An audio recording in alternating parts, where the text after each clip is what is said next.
Line Kashmir honey, அழகும் வாசனையும் கமழும் காஷ்மீர் லயன் காஷ்மீர் ஹனி. அசல் தேன் அசந்தேன். மத்திய இணையமைச்சர் எல் முருகனின் அறிக்கை. தூத்துக்குடியில் முதலீட்டாளர் மாநாடு நடத்தி 32,000 கோடிக்கு 41 புரிந்துணர்வு ஒப்பந்தங்கள் கையெழுத்து ஆனதாக முதல்வர் ஸ்டாலின் கூறுகிறார். தென் மாவட்டங்களில் இதுவரை இல்லாத தொழில் வளர்ச்சி ஏற்பட்டு இருப்பதாகவும் அறிவித்து இருக்கிறார்.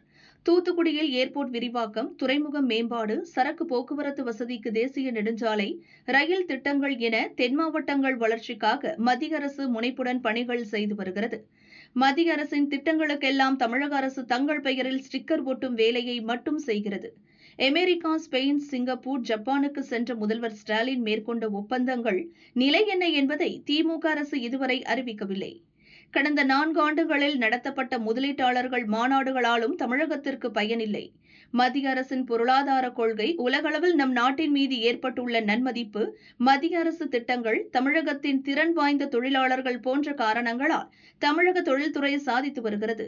திமுகவினர் இதனை சாதனையாக விளம்பரப்படுத்த முடியுமா? தமிழகத்தில் 8,000 கோடிக்கு முதலீடு செய்ய திட்டமிட்ட 2 வெளிநாட்டு நிறுவனங்கள் சாதகமான சூழல் இல்லை என்று ஆந்திராவுக்கு சென்றுவிட்டன. இதுதான் தமிழகத்தின் யதார்த்த நிலை. 2030க்குள் $1 டிரில்லியன் பொருளாதாரமாக தமிழகத்தை மாற்றுவேன் என்று சூளுரைத்தால் போதுமா? நாங்குநேரி, தொழிற்பேட்டை, விருதுநகர், ஜவுளி பூங்கா, மதுரை, சிவகங்கை, ராமநாதபுரம் மாவட்டங்களுக்கு அறிவிக்கப்பட்ட தொழில் மேம்பாட்டு திட்டங்கள் வெற்று அறிவிப்பாகவே உள்ளன. அவற்றின் நிலை பற்றி முதல்வர் அறிவிப்பாரா? சொந்த குடும்பங்கள் வளம் பெற ஆட்சி நடத்தும் திமுகவினரிடம் தமிழகத்தின் நலனை எப்படி எதிர்பார்க்க முடியும் என மத்திய இணையமைச்சர் எல் முருகன் கூறியுள்ளார்.